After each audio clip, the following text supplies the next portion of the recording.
Welcome to the Sober Edge podcast, inspiration for alcohol-free living. I'm your host, Terry Patterson, functional nutritionist and This Naked Mind senior coach. The Sober Edge is a place to explore the infinite possibilities on the other side of drinking. In a culture soaked in booze, discover the wonder and joy of taking a different path. Meet real people living lives of purpose and passion, learn the truth behind the alcohol myths, and get ready to be motivated, inspired, and astounded by what is possible with the Sober Edge. All right, well, welcome to another edition of the Sober Edge podcast. This is episode 123, and today I am excited to introduce you to Ali Shapiro, who is someone that I have long admired when it comes to helping us understand how to untangle our relationship with food. So Ali is the founder of Truce With Food, and I absolutely love her philosophy about learning to love ourselves, where diet culture, body positivity, body image, where all of this is tangled up. Ali has such a unique and fresh approach to helping us get untangled. And we have a great conversation. I think you're really going to learn a lot and understand some of the ways that our relationship with food and our relationship with alcohol really intertwine. So I'm delighted to introduce you to Ali Shapiro, and I want to share with you a little bit of her background. So Ali is the host of the top-ranked podcast Insatiable, a holistic nutritionist, integrated health coach, and rebel with a serious cause. She's academically, practically, and emphatically aware of how the medical system, diet culture, and body positivity movements all have their own flavor of crazy. Ali developed Truce with Food while in graduate school at the University of Pennsylvania, where she drew from her decade plus of working with real-life clients and her own personal healing journey from emotional eating and having cancer as a teenager. I think you're going to really enjoy this episode, and I hope you will fall in love with Ali as I have and follow her and continue to learn from her because she is one of the smartest people in this field today. Now, I also want to share with you that I have a new offer, and this is something that I have been doing kind of in the background with some of my previous clients, and I want to bring it out of the shadows and offer it to all of you. So I have created a book study series that we've been doing, a small group of us, and we started with boundaries. And then we moved on to a book about habits. And now we're going to tackle the science of happiness. So you can find out more in the show notes from today's episode. But I also just wanted to invite you to take a closer look at my newsletter and follow me on social media because I'm going to be talking about my new offer to invite you to unlock your own key to happiness and join us in the Build the Life You Want book study series that's starting next week. Again, you can get all the details in the show notes. And if you have any questions, be sure to reach out. Well, hey, everyone, it's Terry back with another edition of the Sober Edge podcast. And I'm having a bit of a fan moment because I have someone who is here with me today that I have admired and followed and learned from for a long time now. So Ali Shapiro is the founder of Truce with Food, and I am so delighted you are here. Oh, thank you, Terry. I appreciate that so much. Yes, so I think I was already a nutritionist, and so I was kind of paying attention, and I started working with people who were also not drinking like I was, and I found that there seems to be some crossover parallel between struggling with food and struggling with alcohol, and I wonder if you find that as well. Yeah. And in fact, as the alcohol conversation enters the sphere of wellness more and more, which I'm sure you've seen, more and more of my clients get sober and then they come to work with me. And some tell me that food was really their first challenge. And then alcohol, super, trumped that, right? It was like, okay, now I'm going to drink. And then some people I hear say that when they were trying to get sober, they needed something. And so they started turning to sugar. And so I think, yeah. And I think all of us have in common, we're really sensitive, sensitive people that are, yeah, that just we just need support, and I think our culture doesn't give us a lot of uh, good direction or compass of how to make that happen. And you have a personal story that led you to this place. And so I wonder if you would share just a little bit of how you became a health coach. Can you tell us a little bit about your background? Yeah, so I went on my first diet when I was 11. I went to a suburban strip mall, Weight Watchers, if anyone is an 80s or 90s kid. And I had started gaining weight and I really didn't know why. Now, with the background, I understand I was actually exposed to pesticides in a neighbor's yard. And that is when that inflammation made me start gaining weight. But I didn't know why I had started gaining weight. And then when I was 13, I was diagnosed with cancer. And through chemo, I lost a lot of weight. And in our culture, even though the thinness in our culture, thinness equals health, at least back then in the 80s. And we didn't have social media. There was like, three TV stations, walked up the hill both ways to school. No,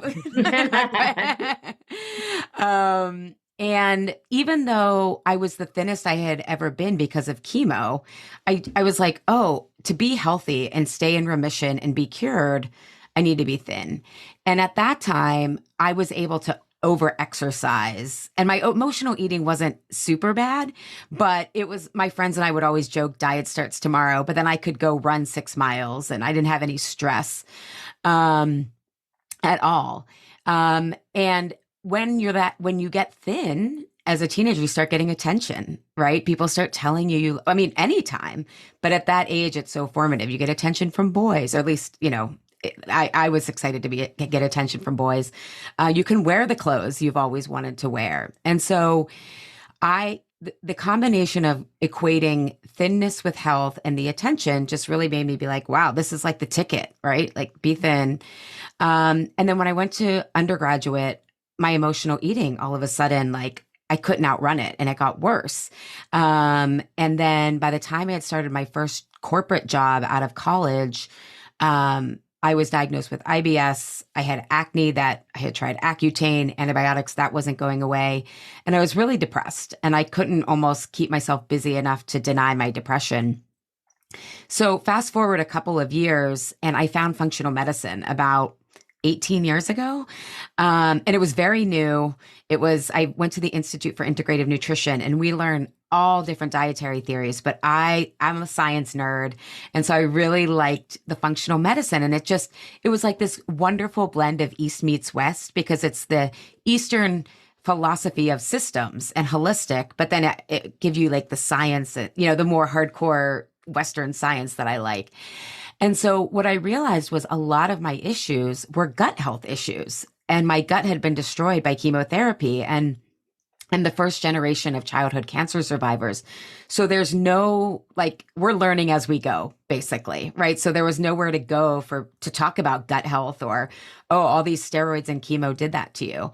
So this was really healing to me that using just a whole foods diet, this was before people knew how to say quinoa, kale wasn't, on the scene. Mm-hmm. Using a whole foods diet. And for me, getting off gluten and adding in some probiotics and digestive enzymes, it reversed my IBS. It reversed my acne.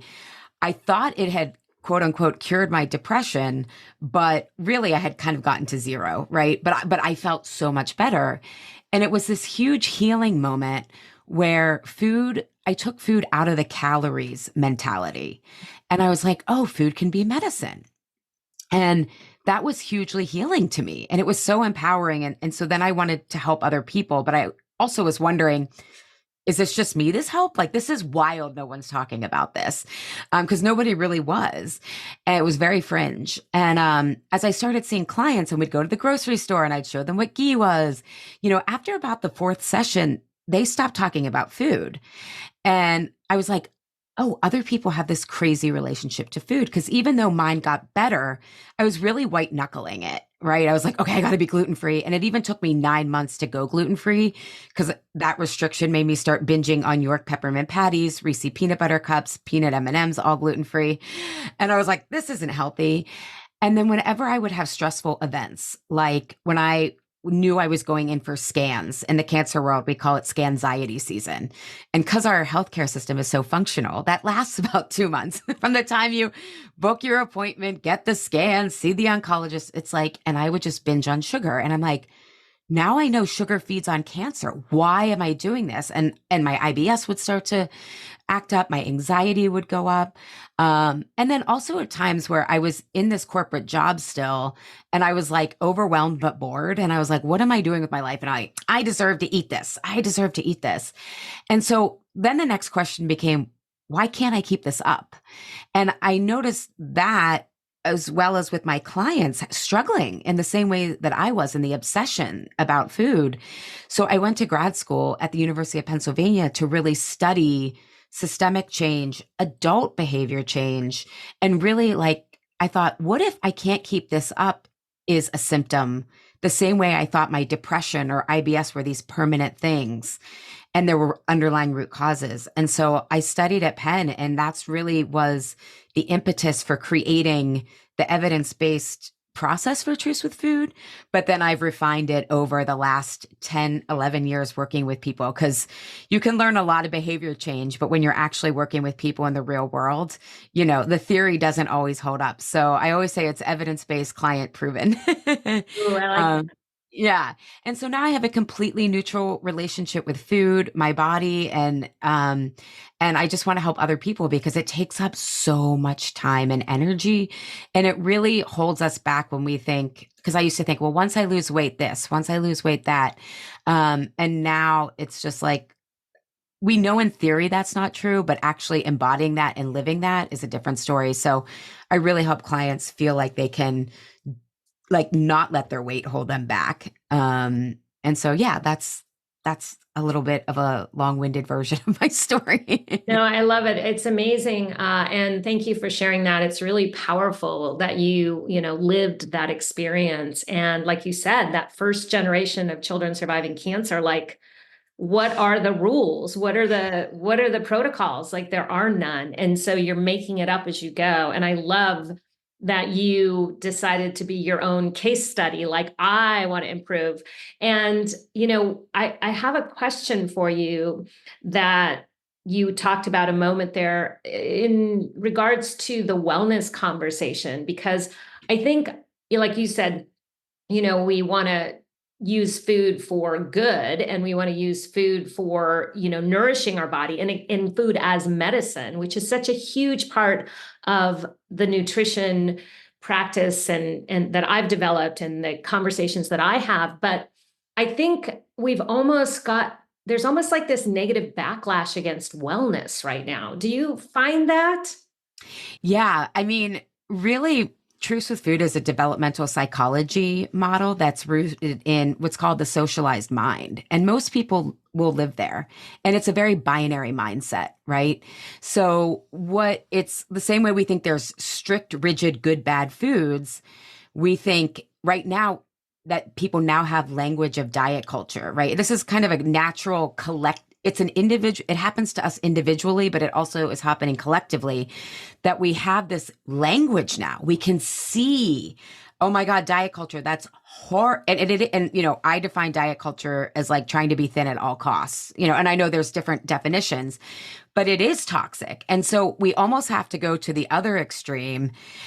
And that I've tried that kind of, you know, I'm not going to care about what I eat. I'm going to just like, but to me, I've realized for me, the moderate middle is loving my body is doing loving things. And once I made that connection that your nutrition is going to here to support you. And if you're using it as a tool to beat yourself up, let's look at why is that? Like, why does that actually make sense? And I do want to also put an asterisk there is that part of the work I do with clients is expand their definitions, right? So like with health, it not just being about thinness, it being this holistic. And I think when we think food is medicine, we're only thinking of the physical aspect, but there's an emotional medicine that makes food really difficult, and that it is connection. It's really relevant to our lives. And so medicine isn't just physical. And so I think some of the backlash is the rigidity of, okay, food is only fuel and it's only what we think of as like physical medicine. And it's like, okay, you're just as puritanical as the diet culture people who think it's all willpower and discipline. It's that same binary or all or nothing mindset. And to me, the healing is in that middle where it is holistic medicine. So sometimes, like after this, we're going out for my mom's birthday. I'm going to have some cake with her, right? It's like that is medicine because I'm bonding with my family, but I've done the work to make sure my blood sugar's balanced. And I know I have done the emotional work to be able to eat one piece and walk away. So I think there is a backlash. I think we'll come back to the center. But if the extreme of eat whatever you want and, because I get emails from people every week being like, all right, I tried to eat whatever I want. And, my third bag of Halloween candy, that's not working. And I agree. That's me too. I'm really sensitive to sugar. So if that doesn't work for you, everyone listening, that's okay too. You don't have to necessarily collectively be on the collective train of, okay, we have to balance out from this diet culture. But I think we'll just keep going back and forth in extremes because of our culture doesn't have a lot of flexibility in their thinking collectively.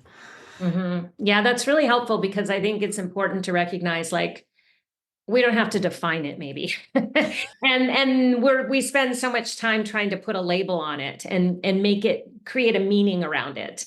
And I always tell people when they come to work with me, it's like that they'll talk about food and I say, well, I just want you to understand, like, I consider myself like the anti-nutritionist because I tell people I don't do macros. I don't weigh food. I don't want you to measure portions. I want, I love food. I'm a foodie. I come by it honestly. My mom is a foodie. And I recognize how important it is to feel pleasure from food, to feel the satiety of food. But that doesn't mean like I don't feel good when I eat a bag of Halloween candy. And so, when we're really honest about like that actually isn't pleasure, it's pleasure, but it's not enjoyment. And so, yeah, we have to start exploring what's underneath that. And your website talks about root cause. And I just love that because that is functional medicine. That really is the root of changing your relationship with alcohol. We have to get underneath. 100%. And I think, unfortunately, in the eat whatever you want conversation, the assumption is the root cause is you're turning to food only because you've restricted. And so don't restrict and that's going to solve it. But there's a little bit more, there's one other layer there that is, food is yoked with attachment from the time we are literally in our mother's womb.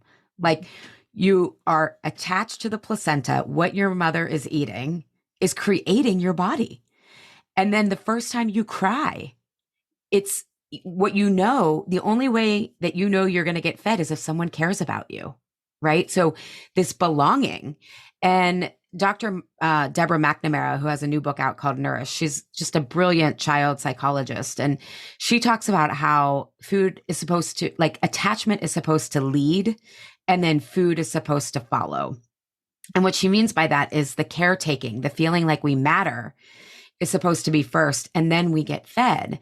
But if we've had experiences in our life where we don't feel like we matter, where we aren't being taken care of, and that can even be growing up in a household, like most 80s and 90s households, and before were like diet culture was how people talked about food, right?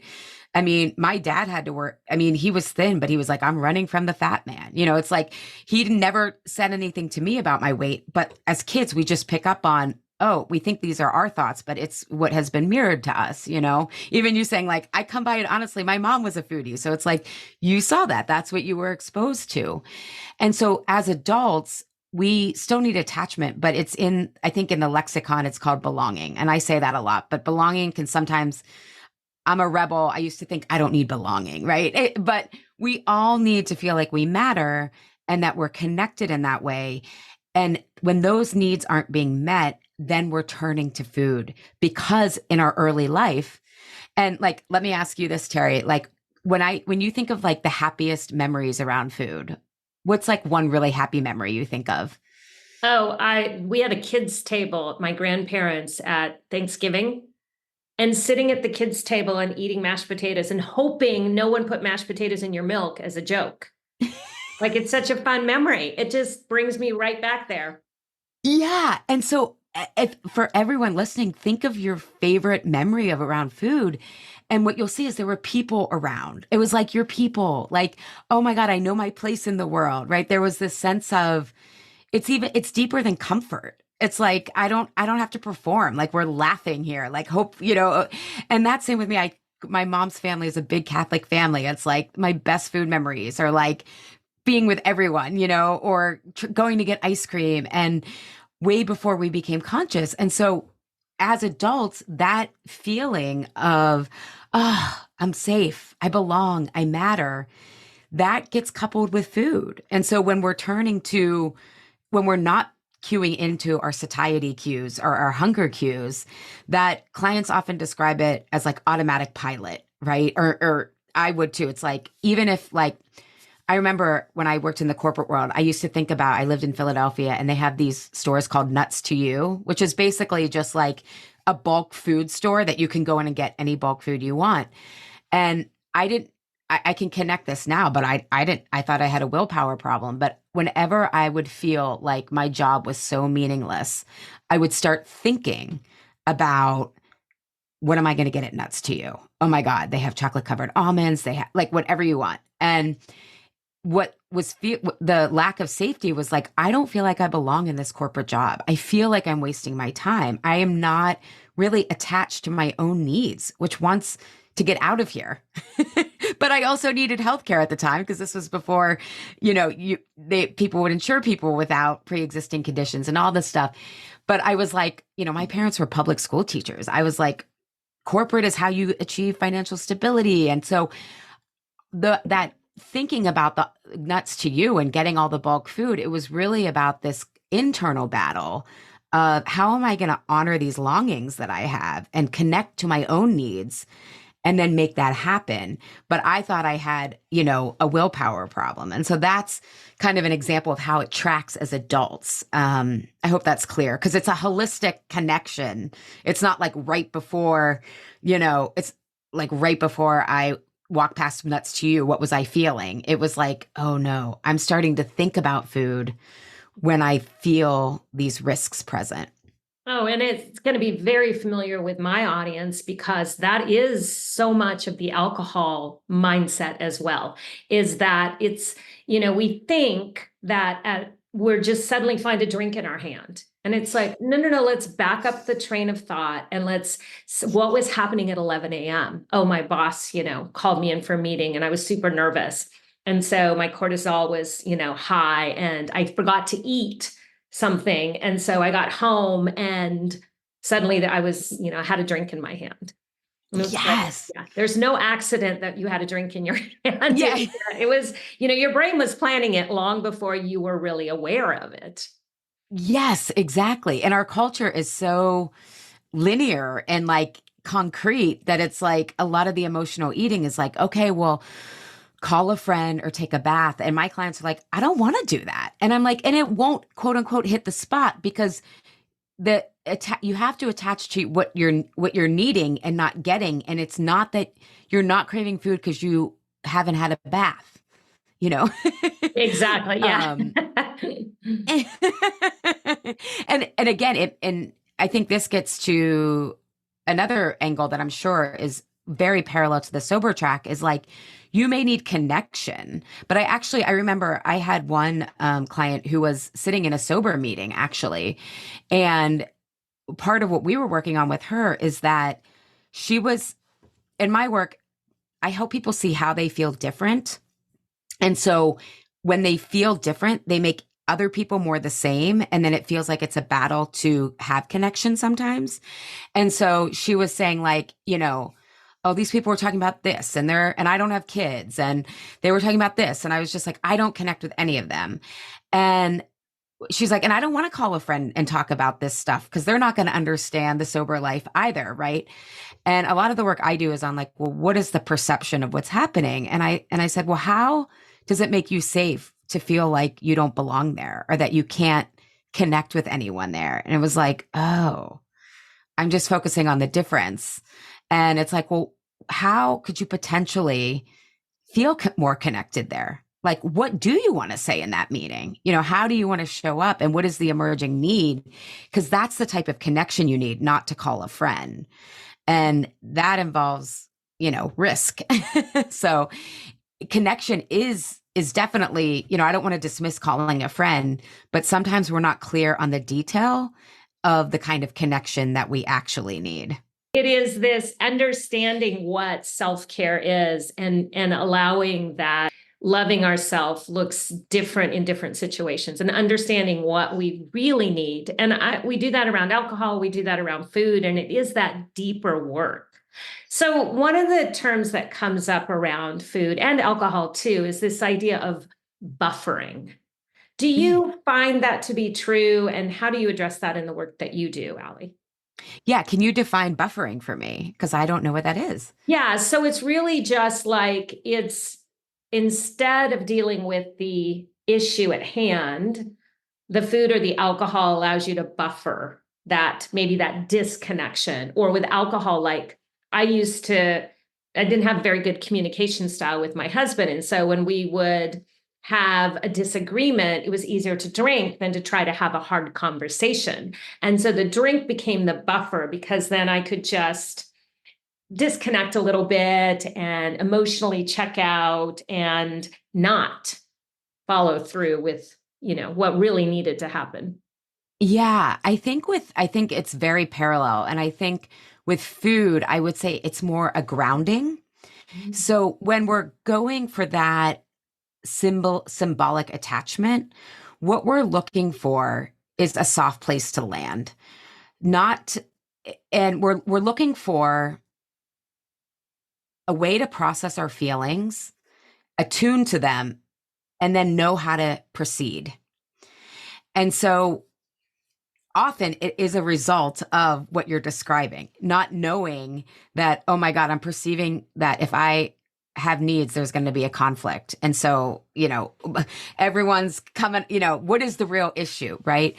But I think food, because of its association with attachment and grounding, I mean, food comes from the earth, right? We're hearing about earthing, which is just walking outside, you know? But I can sell you something if I call it earthing. No, I'm just kidding. But I'm not.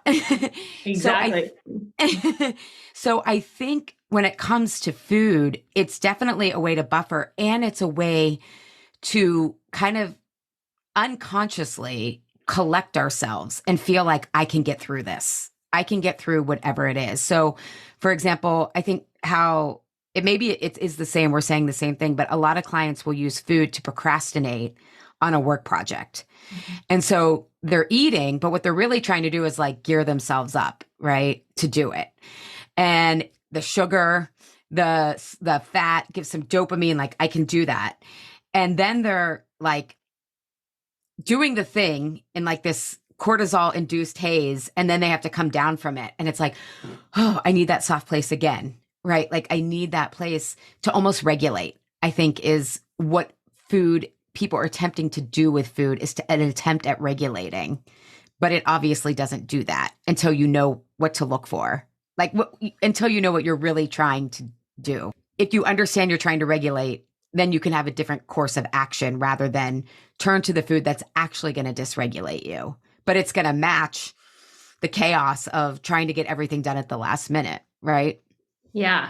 Yeah, exactly. Like if you're worried that there's disappointment in your future, and so you procrastinate dealing with that disappointment, like returning the phone call, for example, think it's going to be bad news, and you eat instead, then you feel some soothing perhaps, or some, you think you're going to balance, but in fact, what we know, and the same thing with alcohol, is that we're adding fuel to the fire. We're becoming further dysregulated. We're often spiking our blood sugar, and then we have, our adrenals kick in, we have more cortisol, which is the stress hormone. And now we're having an uncomfortable conversation, expecting disappointment, heightened cortisol. And guess what the result is?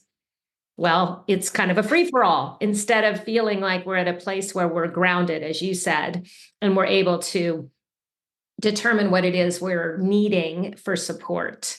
And there's so many great tools. Do you use a lot of tools with your Truce for Food as far as like maybe breath work or somatic work or meditation, journaling? What sort of tools come up?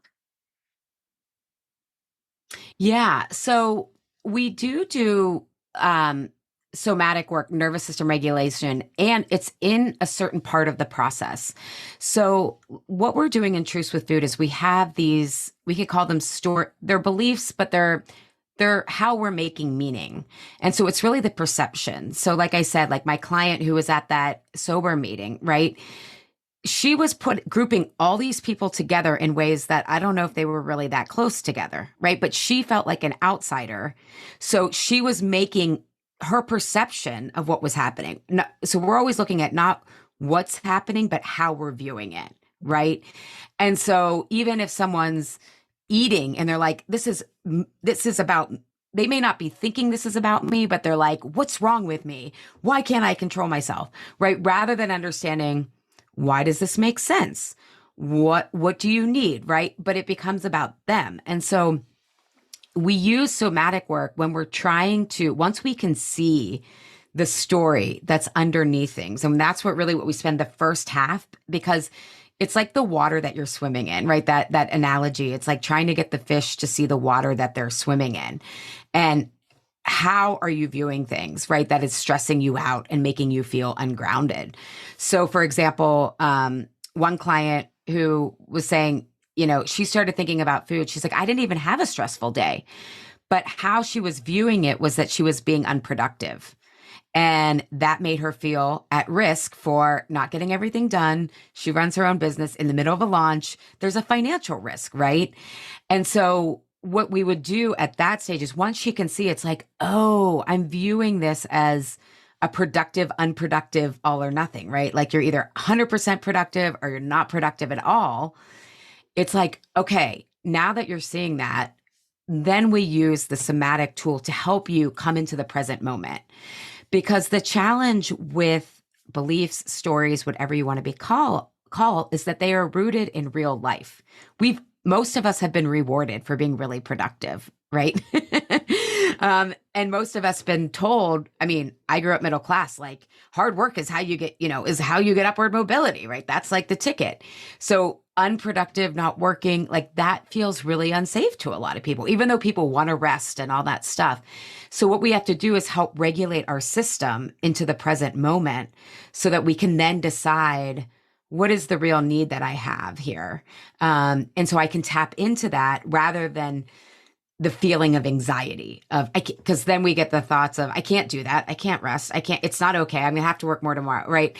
All that kind of stuff. So the tools, we use tools, but really it is about getting accurate perception of what's happening versus falling back on the unconscious biases of what we think is happening, right?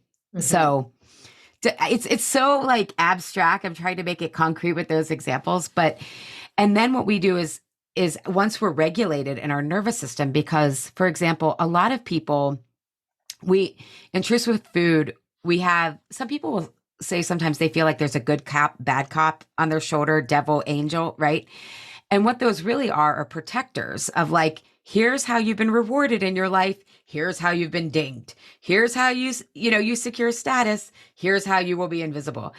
And so even though it sounds like it's about the food or the alcohol, it's about these deeper values, really, of what we think we have to do. And so what we want, when I said we help expand our values, right? A lot of my clients are perfectionists, and they say this is also part of what's challenging. Like I could be perfect with sobriety, right? Like once it was hard, but now that I'm doing it, I just don't take that first drink. I have the tools to be perfect. And so when I say we're expanding people's values, it's like, what does health look like in the moment? What does the healthy choice look like in the moment right here? And that's what we call option C of like, what's really important to me here? What is the healthy choice? What is the medicine? Often the angel or the good cop will say, it's not important. It'll be a fit, in, or fawn response, right? Like just go with the flow. Don't be high maintenance. Don't be a lot. Just go with the flow. So you have to recognize that, oh my God, that's actually not what I need, right? That's just telling me how to be good and what will be rewarded because it's historically been rewarded. So it's tuning in. So it's using somatic work, but as part of this process to get us in tune with our present needs so that we can then make those choices and then experiment to see, was it safe to attach to my needs? And do I still belong? Do I still matter?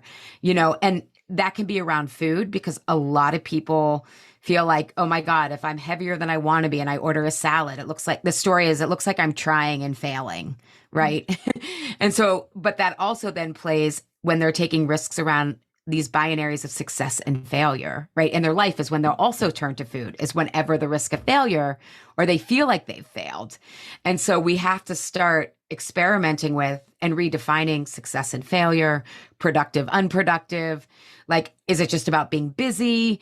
All this kind of stuff. So ultimately what we're doing is changing what people value and measure as part of the process. I don't know if that's clear. It's so Oh abstract yeah, sometimes. I no, and I think it's going to be really more concrete because I spent a lot of time talking about like the stories that we that drive our decision making now, and the things that we see as, like you were talking about, productivity. So I do in one of my courses, we talk about boredom, and it's like, are you allowed to be bored? Oh no, in my family, no, you were not allowed to be bored. Bored equaled lazy, and lazy was not okay. And so when we go back and we say, well, what if boredom is redefined as space to be creative, space to rest, space, and so we have to expand the one experience that we had or the multiple experiences that we had. We can start to redefine some of those stories, or not even redefine, but open up the opportunity that maybe there's also an alternate part of that story. I was working One, with a client this week, and she had a story from her dad that she was unlovable, which is why her dad worked so hard. Like he was always gone because she was not a lovable child. So he just chose to be at work. And so, we did this story came out ultimately through her not drinking journey. And then we had to go back and say, well, is that true? Your dad worked a lot. Was it because you were unlovable, or were there maybe some other reasons? And what does it mean to hold on to that story that you were unlovable as a child, which is why your dad worked? And I said, do you think your sister, 1 year younger, had this? Did she think she thought your dad worked a lot because you were unlovable? She's like, probably not. And so, being able to explore, and you started talking about something that I use a lot in my work is this curiosity, like asking the question, like, what do I feel safe? What happened when I tried this? And really that kind of experimental mindset, like my brain is telling me, just don't be high maintenance, go along, eat the food, don't tell them you can't eat eggs. Like that's a new thing for me. I can't eat eggs right now. Don't tell them oh, you can't have eggs, right?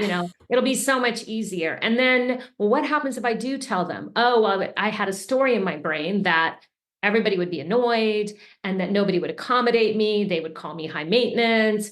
They won't invite me over. And then we have to say, okay, so you did that thing. Is that the way people reacted? Like, let's actually do some exploration of what is true, which is exactly what you're saying.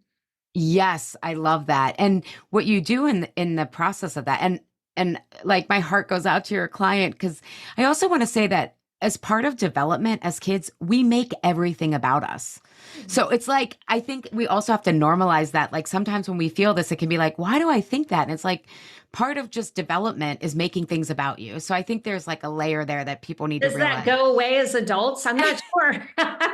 Well, and but what you were describing is what we do in Truce with Food is like ultimately what, as kids, we need to be taken care of. We do. Like, you need food, shelter, and water. You need someone to be connected to do that for you. So you are scanning for that, right? And then as we get into, middle school, high school, we attach to our peers so we can start to individuate. And that's where a lot of people's food stuff comes from. Cause, at least I grew up in a very homogenous suburban white, area in Pittsburgh.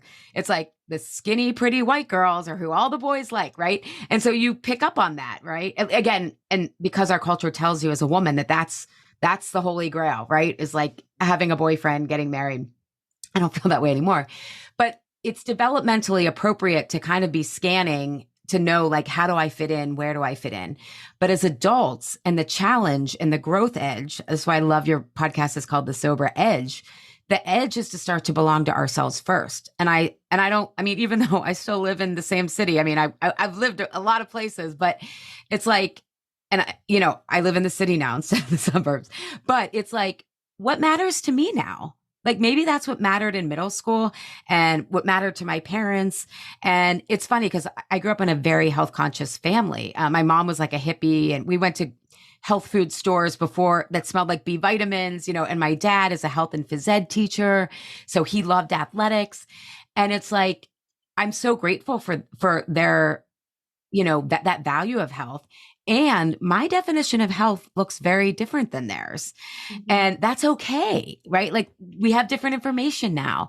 And so that's one example, but it's like, and some of my clients, it's like, well, my parents really valued this. Like you sleep when you're dead. That's an example, right? Like that we were just talking like, and even if it wasn't said, like I've chatted with so many of my clients. One client this week was like, I went back for the holidays and I just now through this work, I noticed my mom never rests and I never rest, and it's like, okay, so you're picking up that. So you saw that as one option.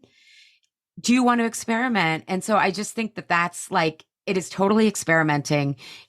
That's part of the flexibility of, sometimes you do need to be super productive, right? If you're in a mode, there isn't time for rest, but part of it is learning to tune into your body to know when does rest actually support me versus make me feel lazy or whatnot. And so we have to realize that we have other choices.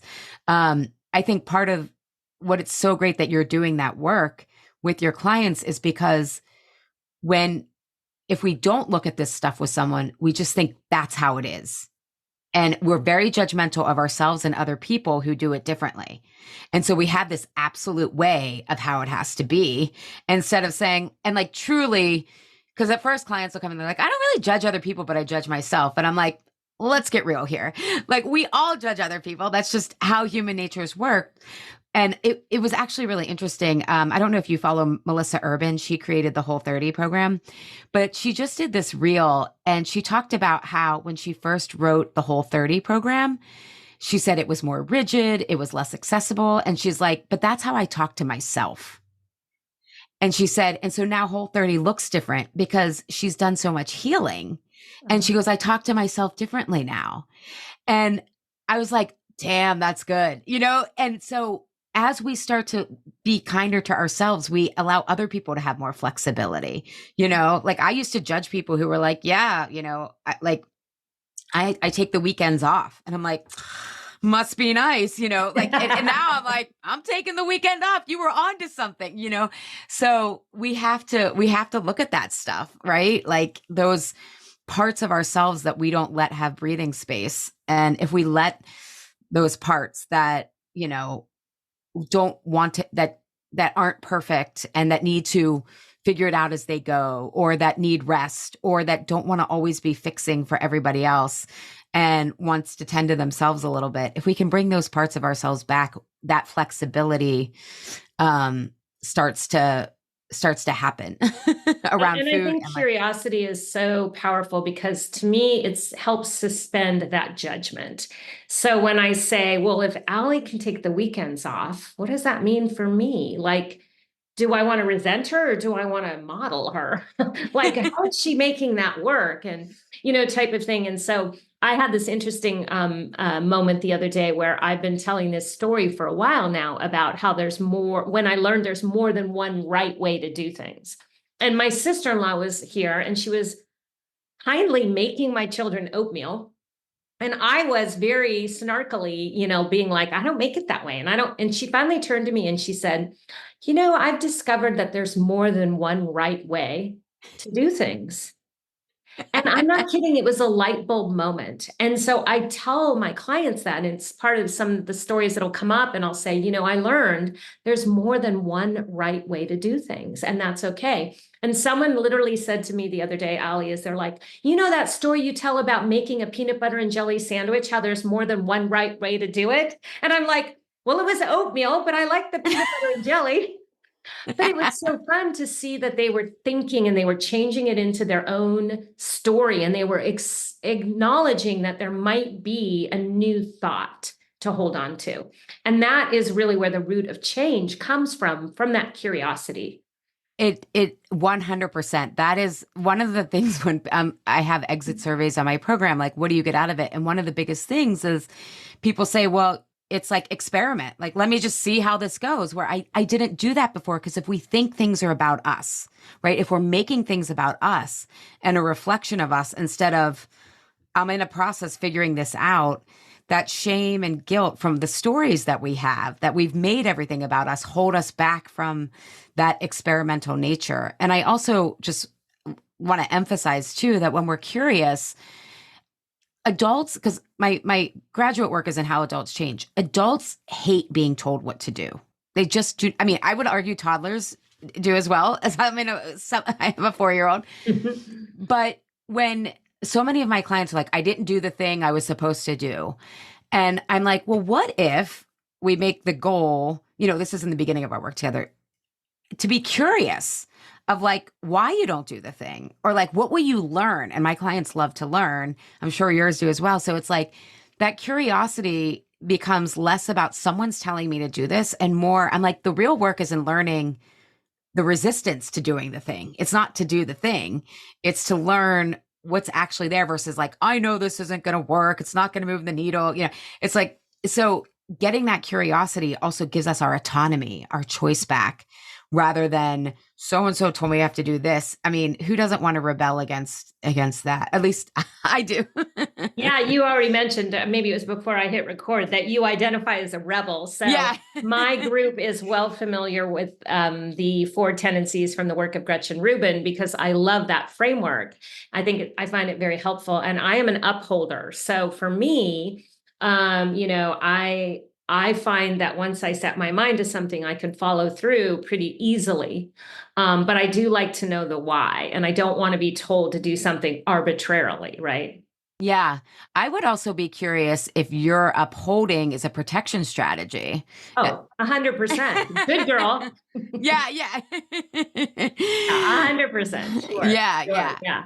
So I'm curious, we talked a little bit about how, some of the parallels between letting go of alcohol and letting go of food. So, what do you see as some similarities? Do you find some of the tools that you use in Truce with Food might translate to clients looking to change their relationship with alcohol? Yes. First of all, I have to say, I love working with sober people. I just love it, love it. They're self-aware. They're willing to do the work, and they have the capacity for change. Like, they're not like, wait, this is, a 30-day challenge. It's like, no, it's a spiral staircase. So I think those tenets, those foundations are the same. It's a self-awareness process. It's increasing our capacity to know our choices, tune into our needs, those kind of things. So I definitely think it's parallel in that way. I think where it diverges is, and this is what one of my clients who's sober said to me. She said, I could be perfect with sobriety. And we talked about that a little bit earlier in the interview. But you can't be perfect with food. And I think metaphorically, how that translates into, I view perfectionism about risk tolerance, right? So the idea is most deeply, or one angle on it, is that if I do the thing perfectly, there's no risk for failure. There's no risk for shame. There's no risk for criticism. There's no risk, part of my stress eating around when I would go for my scans was like, what if I wasn't sugar-free enough and the cancer comes back, right? It's like you start putting these like really like, and perfection, and the idea that there's no risk is an illusion, but it's a great one, right?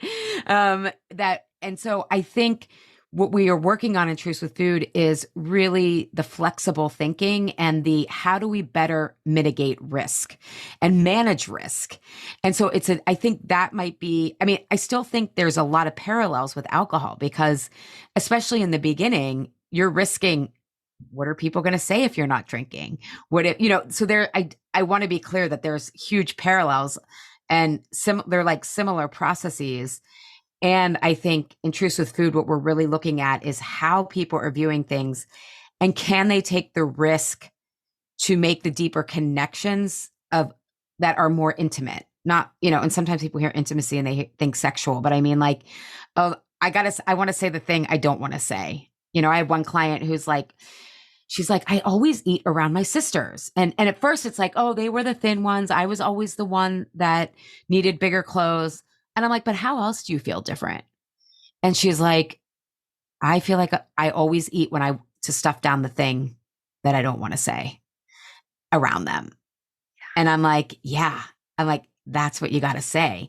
And so I think it's super parallel. And then I think sometimes perhaps maybe it's just dropping the illusion that there is no risk in life. I don't know. I think metaphorically, and I know people who get sober know that. So but I think maybe the processes are just a little bit like they might veer off like 10 to 20% at the end because of that perfection.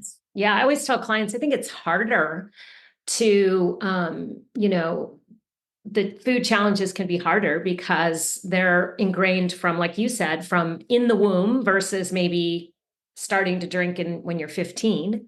And so we can remember a time when we didn't drink. And sometimes that can be helpful, but we're certainly not going to remember a time we didn't eat. And that food didn't mean something in our family gatherings. You may have grown up in a home without, and nobody drank. And so your drinking journey is tied differently, but you didn't grow up in a home where no one ate. And so I do think that, looking at perfectionism and abstinence, we can't do that. We're always going to moderate food. And to me, when I think about moderation, it can create a lot of head noise about what am I allowed to do? What's good for me? What can I do now? How do I moderate this? Is this the time to drink? What is my head telling me? What is my thoughts telling me? Am I beating myself up? Am I doing it for the right reasons, the wrong reasons? And so navigating that around food, there's always going to be that continual conversation. Whereas I think with alcohol, we can just cut the vocal cord. I don't have that conversation anymore about alcohol. I'm so glad that you brought that up because I just wrote a post to my list about how part of the guilt that we have when we're falling off a plan is that we've introduced risk. Oh my God, it may not work now. It's going to fail. I'm a failure, right? That instead of, and it introduces this risk. So then you eat to soothe the risk. And then you eat more because you feel horrible. And so I love that you brought that up because it's like, okay, a lot of my clients come to me, they want to learn to be moderate with sugar, right? So of course we need to learn how to balance their blood sugar. We need to get in the vegetables. You need to do that kind of stuff. But it's like there's so much guilt that comes up around satisfaction. Like you said, like I want to have pleasure around food. So the real issue is, one client I remember 2 years ago, oh my God, I love her. She was like, I was like, so maybe we need to rechange your goal to have pleasure around food. And she's like, She's like, that pleasure around food, that she's like, pleasure in general, that's too intense in my system. I said, okay, because I'm all about like small, manageable risks. So what if we aim for satisfaction? Oh, I can do that. So the real risk around this was pleasure. It wasn't, yes, it comes out in the food, but it was like, oh my God, she grew up in a family that, again, you work sun up, sun down, you gotta keep up your part of the work, and that kind of stuff. And so this was this bigger metaphor of like, how can I be okay having pleasure without guilt or thinking it means something really bad about me, And so it brought up, that's the deeper story that we had to work on, but it was coming out in food. So we were still changing her relationship to food, but it feels like pleasure's a risk, And a Mhm. lot of people think, oh, well, if I start, I'm not going to stop. But there's deeper, that's the head chatter, but the deeper fear is what does it mean if I enjoy pleasure, with food, all that kind of stuff. Yeah, and I remember the first time someone told me that they don't enjoy food. I had a friend who grew up, so this is interesting. He grew up, there was 11 children in the family. And so food was kind of a scarcity. Like you either grabbed it or you went without. And sometimes the competition, he's like, I just went without. And so he grew up in his early days just feeling like it would be easier to just eat a pill. Just take a pill and I'll get all the nourishment I need and I don't have to deal with food. And I was so sad. I was like, but what about like the things you love to eat and that taste good and that, bring that pleasure and your brain lights up when you have food. You salivate. Like those are natural processes and you're wired that way for a reason. Like I felt so sad for him. Yeah, yeah, because it should be part of our culture, but I know trauma is really big in the wellness space right now, but the work I do with clients is like really what was considered normal. And in America, we really grew up in this puritanical culture, right? It's like if you're experiencing, I mean, there was this deep belief that is part of diet culture, but is still part of our culture that if you're working hard and depriving yourself, it's proof that you've been chosen by God. I mean, it's like, and again, I'm not even religious, but that kind of culture, right? Diet culture mimics that, but our culture does that.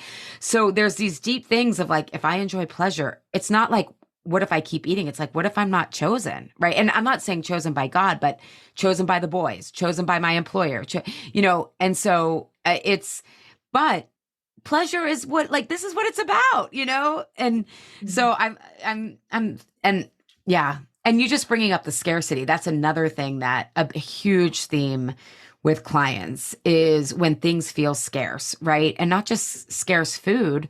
I had one client, we had worked together years ago, and then she signed up for one session during COVID. And she's like, I'm feeling crazy around food again. And we basically mapped it to the supply chain issues had brought up her food scarcity as a child, and it was like, oh, okay. That was like an easy fix because she had already done the previous work. It was like, okay, I just have to realize that this is temporary and you know what I mean? And like secure what I need and again, secure my needs so that I can feel safe enough.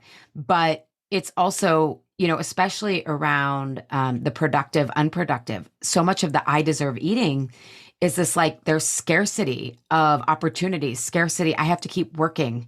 Otherwise, I'm not going to get the success. Right. And so a lot of I deserve this eating is driven by this like, we do live in a very scarce, at least country, but then there's also like excess. So, and in the coaching world, it's like, think abundance. And it's like, well, the moderate middle is like, what is plenty, right? So like, rather than swinging between the two, but that scarcity is really also a big driver, I think, of food stuff, not just a history of food scarcity, but that's another risk management thing of like, how hard do you have to work? What is enough? So asking these bigger questions to shift our values is a huge part of the work that I do with clients because the food is the solution, not the problem. Yeah, yeah. And I do that work around scarcity too. And I use examples because I think of scarcity around time is a lot of where we get stuck. And so I'll use this example, like we wake up in the morning and someone says, "Oh, how did you sleep?" Or, "Oh, I didn't get enough sleep." And it's like, wait a minute, we just started our day in deficit. Or people wear Ah, sleep watches and then it's a great point. they wake up and they say, "I feel great." Then they look at their watch and are like, "Oh crap, I didn't sleep very well." It's like, stop. You just checked in with your body, felt rested. Enough. Like stop creating this scarcity mindset. And I see it around, a lot of things, and it plays into these stories that really where drinking and maybe binge eating or having disordered eating become the symptom because of these underlying stories. So you mentioned something a couple of times, and then I know I want to honor your time, and we have to wrap it up. We could keep going. Yeah, I know, I know. I love this Yeah. conversation. There's so many parallels. Yeah. And so you talked a couple of times about this moderate middle. And is that a place, Ali, where you help your clients come to feel safe and grounded? Yes. So we call it option C in Truce with Food. Because again, all of us as adults, we start in what's called, according to developmental psychology, the socialized mind. And that is where we get our values, our norms, what we think we need from the culture. It's just from swimming in the water. And so, for example, this is another client example. I'm thinking of Truce with Food. She's like, this is an example of option C. She's like, I feel like a poster child for Truce with Food. She's like, last week I went to this event. My social anxiety was through the roof. She's like, I was eating there, but I kept it under control because I didn't want people to judge me. But then I came home and I just ate, Um, and and so then the second event, I said, well, what's meaningful? Let's attach to your needs. What do you want to get out of this event? Right? Oh, I want to be there for my husband. That's really important to me. And that's what I value in this event. Okay. And let's make sure you have to have sensitive blood sugar. Is there going to be food there? Can you eat? Do you want to eat before? You know, I'm not sure, but I'll at least eat some protein before I go. Right. So we wanted her blood sugar because that contributes to anxiety. But she attached to her needs. She knew what was important. And when she was doing that at the event, she was embodied. So she was less worried about what was everyone thinking, right? I say this, but people might be like, oh, she had an agenda, but she had her values. She knew why she was there. And she's like, oh my God, I was there for my husband. I thought I was going to leave early, but I wanted to stay late. And food was so easy. It was like, and I'm like, that is option C. You anchored and grounded into what was important to you in that. And sometimes the food is a piece of that. It's the whole thing. But at this point, it wasn't. And you got your needs met. And then she was like, and I'm still feeling good about it. So she repaired some of that shame of like, oh my God, I'm out of control around food. I just love food too much. And so that's what I mean by option C is as we start to tune into what's important to us, and you talk about like scarcity and like sleep, and it's like, I'm just laughing because I had really bad sleep issues for in perimenopause. And what that taught me though was like, I started to value rest as I started to like every day say like, okay, what do you need to get out of today? And what it started making me do is realize like, oh, rest actually helps my creativity. It actually makes me a clear communicator. So rather than being afraid of it because it's going to be unproductive, I started to see the value of it. And so it's really starting to as we tune into our needs, we will start to value more sustainable things, more sustainable values, right? Because hustle culture, and I'm dwelling on hustle culture, but that's a big thing with a lot of clients. Or a lot of clients are always trying to be there for everybody else. And it's like, okay, what if you start asking people what they need and trusting in their resilience? Like mind blown for people, like, oh, I don't have to like assume I know what people need and fix it. But then you start to value this witnessing and almost taking like a coaching approach to your relationships instead of, so these values will start to emerge as in each event that you're going to that you might feel worried about food. You start thinking, what do I want to get out of this? What's important to me? How do I find meaning here? The food becomes so much smaller. And you were saying, about like being a non-nutritionist nutritionist, that's totally what happens when people come out of Truce with Food. They're like, food feels less, it's still important, but it's like in this mindful place. It feels so much smaller because I realize the story work, the emotional piece is really the bigger piece. So food ends up becoming smaller and more relevant where you need it to be relevant, to keep your blood sugar balanced or to connect with family versus filling this void that it just can't fill.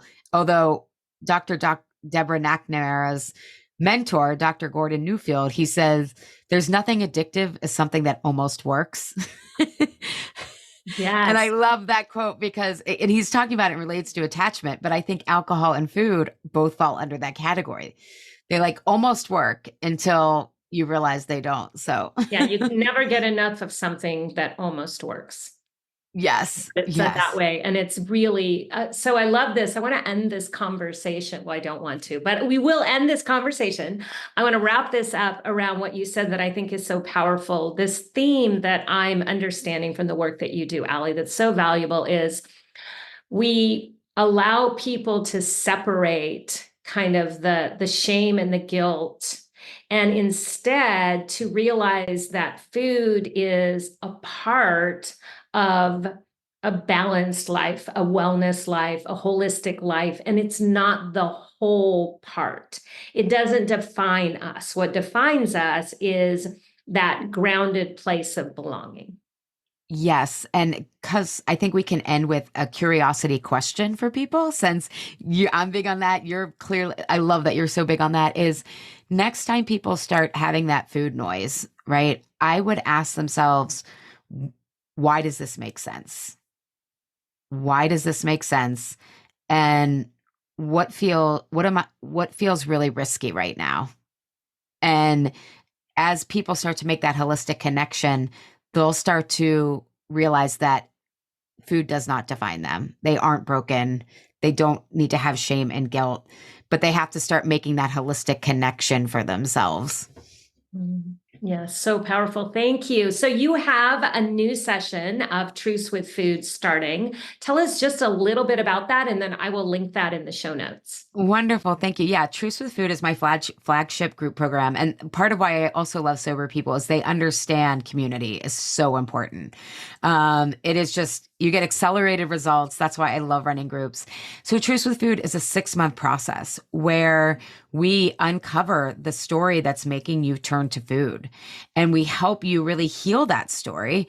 The story feels like automatic pilot towards food. It feels like anxiety, but it's really we all have an anxiety management system in our lives that lives in our body. And so we help you start to see that story the same way that you helped your client see that story of like about her father working, right? It's like, oh, okay. And then we work to change that by realizing that as adults, we have different choices that we didn't have back then. And as we start to belong and attach to our own needs, we just stop turning to food. No white knuckling. You don't need any more rules or restrictions. And so that's that. And then I also teach people like you do about gut health and blood sugar. And I do it in a very experimental way so that people can come to the conclusions themselves about what foods work best for them. So, yeah, and it meets every other week. And it's just the community is amazing. It's a lot of sober people who I just love working with. And it's very intimate, 12 to 15 people. It's not like a mass group program. And yeah, I think those are the details. Thank you for that. And again, I am so honored to have you share your work with my audience. There's so many great parallels, and often people come to this place of recognizing I've created space now because alcohol is out of the way. And now I want to focus on feeling better and better and better. And so I think that's so powerful that you're offering this opportunity to really, like you said, I think one of the most important things is to have a relationship with food that doesn't bring shame, guilt, all or nothing. And like you said, without restrictions and rules. And let's just have food be a part of our life and enjoyment and some pleasure and some medicine. And it can just get a little smaller. Yes, yes, yes, yes. Well, thank you for having me, Terry, and for the work that you're doing, because I love that we have so much overlap and that your clients feel so much better after working with you. I mean, and the fact that they want to go on means that it really worked versus white knuckling. So, thank you for the work you're doing in the world.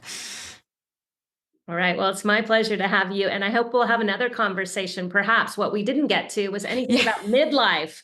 That's Oh a my God. whole other conversation, Ali. And we'll have that maybe at some future point. I would love that. I would love that. Awesome. Thank you. Thank you. I want to thank you for tuning in to the Sober Edge podcast. This is a place for important conversations and a safe place to question everything you thought you knew about drinking.